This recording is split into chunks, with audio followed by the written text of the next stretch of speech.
Il n'y a pas de bonheur sans douleur, ni de réussite sans erreur. Ouais, dans ce monde, rien de grand ne s'obtient sans sacrifice. Il n'y a pas de bonheur sans douleur, ni de réussite sans erreur. Cette vérité traverse chaque étape de notre vie. La rose ne pousse pas sans ses épines, et le diamant ne brille qu'après avoir été taillé sous pression. Tu veux réussir? Prépare-toi à tomber, à échouer, à te relever encore et encore. Même une mère endure des douleurs extrêmes pour donner naissance à une vie. C'est dans la fournaise qu'on purifie l'or. Les erreurs sont les portes de la découverte. Chaque souffrance a un sens, chaque échec est une école. Si tu refuses la douleur, tu refuses aussi la croissance. Il ne faut pas fuir les erreurs, mais en faire un tremplin pour atteindre plus haut. N'aie pas peur de souffrir, car la douleur d'aujourd'hui est le prix du bonheur de demain. Ce n'est pas l'absence de cicatrices qui prouve ta force, mais ta capacité à marcher malgré elle. Le succès que tu recherches exige 5 choses, et si tu ne les comprends pas maintenant, tu vas continuer à tourner en rond, à jalouser ceux qui avancent, pendant que toi tu dors avec tes excuses. Numéro 1. La transformation intérieure. Tu dois tuer l'ancienne version de toi. Devenir stoïque. Créer une nouvelle identité. T'habiller autrement. Penser autrement. Te lever autrement.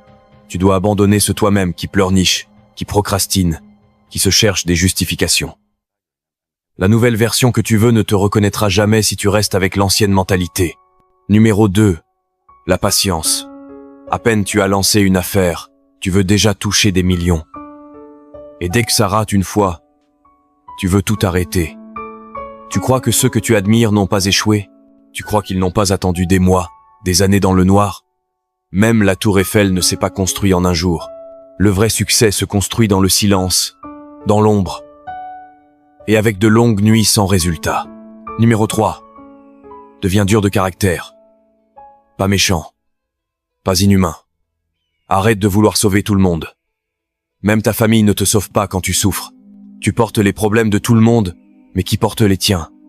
Ce n'est pas de l'égoïsme, c'est de la survie. À force de toujours donner, tu finiras vide.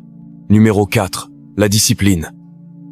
Quand je me demande ce que nous allons devenir, toi, jeune fille, tu es belle, toute fraîche. Les hommes te courent après à cause de ton physique. Ma chère, il y a beaucoup d'hommes, mais peu de maris. Assieds-toi et réfléchis. Si un jour ta beauté disparaît, ou si tu te faisais défigurer lors d'un accident, qui pourra continuer de t'aimer? C'est ainsi que tu connaîtras l'homme de ta vie, et non celui-là qui t'amène en boîte tout le temps. Jeune homme, tu es jeune, beau, mignon, costaud, tu es toujours bien swagué. Aucune fille ne résiste à ton charme. Tu changes de copine comme tu veux. Laisse-moi te dire que tu es exposé. Tu penses que tu fais du mal aux filles, mais tu te fais tort toi-même. Beaucoup de filles de nos jours sont possédées par des esprits de séduction et des os. Tu couches avec elles, et ta vie est gâchée. Si elles avaient couché avec d'autres personnes, tu prends tous ces esprits que tu traînes toute ta vie. Pour juste quelques minutes de plaisir, tu éteins ton étoile et ramasses les malédictions d'autrui. Une femme, ce n'est pas celle qui t'ouvrira ses genoux chaque fois que tu le voudras. Ce n'est pas celle qui s'affichera partout pour qu'on sache que tu es son homme, qui s'agite tout le temps. Elle, c'est une copine.